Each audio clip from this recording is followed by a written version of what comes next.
அன்றிரவு சேனாதிபதி ஒரு வீட்டின் கதவை முதலில் தட்டினார். அது இறைச்சி அறுவடைக்கு யோசனை அளித்த அமைச்சர் வீடு. கதவை திறந்து பார்த்த அமைச்சர் சேனாதிபதியை வீட்டிற்குள் அழைத்தார். இந்நேரத்தில் வீட்டிற்கு வந்துள்ளீர்கள், ஏதேனும் அவசரமா, இல்லை தகவல்கள் பகிர்வதற்கு வந்துள்ளீர்களா என்று கேட்க, அதற்கு சேனாதிபதி ஆம், தகவல்தான், அதுவும் அவசர தகவல் என்று கூற, அப்படி என்ன அவசரம் என்று கேட்கவும், நம் மன்னருக்கு திடீரென புரதச்சத்து குறைந்து விட்டதாம். அதனால் உடனே வைத்தியர் ஒரு சிறிய இறைச்சி துண்டை மன்னருக்காக மனித உடலில் வெட்டி எடுத்து வர சொன்னார்.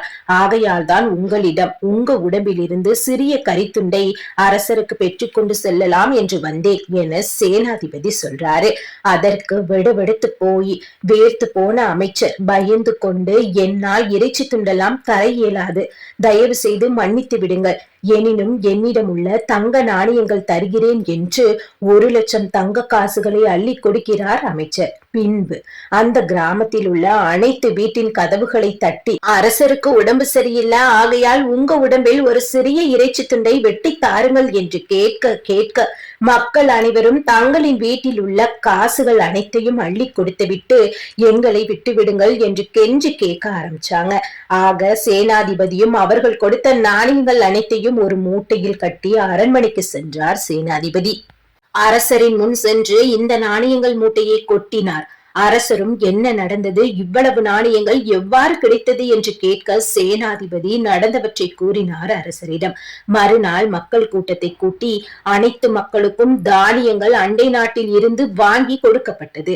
பின்பு அனைவரிடமும் சேனாதிபதி பேசுகையில், 6 அறிவு படைத்த மனிதர்கள் நமக்கு நம் உடம்பில் ஒரு சிறிய கரித்துண்டு வெட்டி எடுத்தால் வலிக்கும், உயிர் போகும் என்று பயமும் வலியும் இருக்குமெனில், வாயில்லா ஜீவராசிகளுக்கும் பயமும் வலியும் இருக்கும் என்பதை உணராமல் வெட்டி சாப்பிட நினைப்பது பாவம் என கூறினார்.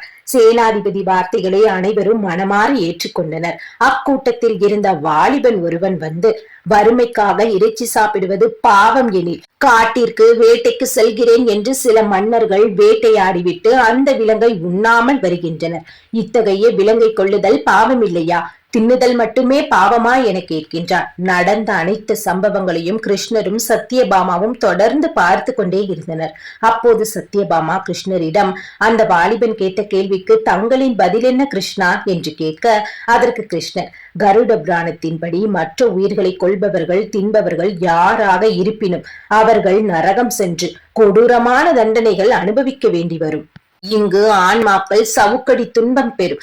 எந்த உயிரையும் தொல்லைப்படுத்தாத விலங்குகளை வதைப்பவர்களுக்கு வைதரணி நரகம். வைதரணி என்பது கொடிய ஜந்துக்களும் பிசாசுகளும்